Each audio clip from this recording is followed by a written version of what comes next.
चतुर कौवा और भोली चिड़िया। एक हरे भरे जंगल में एक पेड़ पर एक कौवा और एक चिड़िया रहते थे। दोनों बहुत अच्छे दोस्त थे और मिलजुल कर खुशी खुशी जीवन बिताते थे। उसी पेड़ की जड़ में एक खतरनाक और लालची सांप भी रहता था। हर बार जब चिड़िया अंडे देती, सांप मौका पाकर उन्हें खा जाता। चिड़िया बहुत दुखी रहती थी और एक दिन वे रोते हुए अपने दोस्त कौवे के पास बैठी हुई उससे बात कर रही थी। मित्र, मैं अब बहुत परेशान हो चुकी हूँ। मैं हर बार जब भी अंडे देती हूँ, ये सांप उन्हें खा जाता है। बताओ मैं क्या करूँ?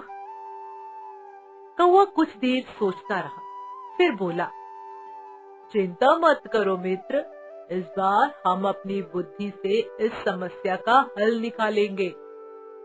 चिड़िया ने उम्मीद भरी नजरों से पूछा, सच में? लेकिन कैसे?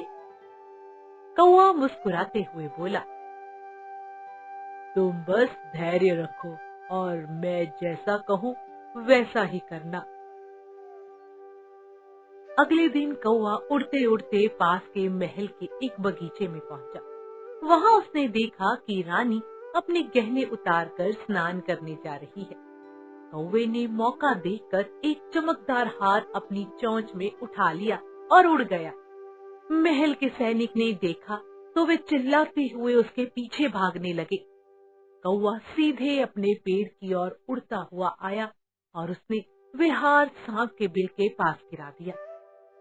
कौवे का पीछा करते करते कुछ देर में सैनिक भी वहां पहुंच गए। जैसे ही उन्होंने हार को सांप के बिल के पास देखा, उन्हें खतरे का आभास हुआ।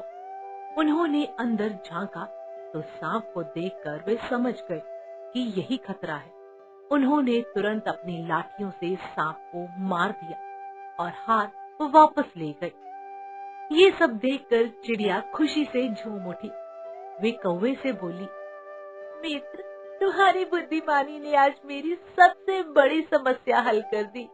मैं तुम्हारा जितना शुक्रिया करूं वे कम है। तुम मेरे सच्चे मित्र हो, जिसने मेरी मुसीबत में सहायता की है। धन्यवाद मित्र।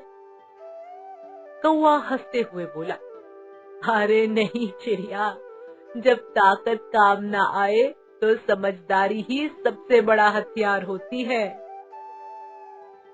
अब चिड़िया बिना डर के अपने अंडों की रक्षा करती और दोनों मित्र उस पेड़ पर खुशी खुशी रहने लगे।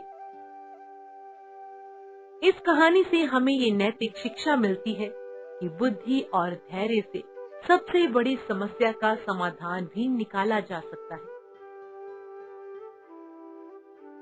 कैसी लगी आपको कहानी? कमेंट करके बताइएगा। पसंद आए तो लाइक करना, शेयर करना और सब्सक्राइब करना।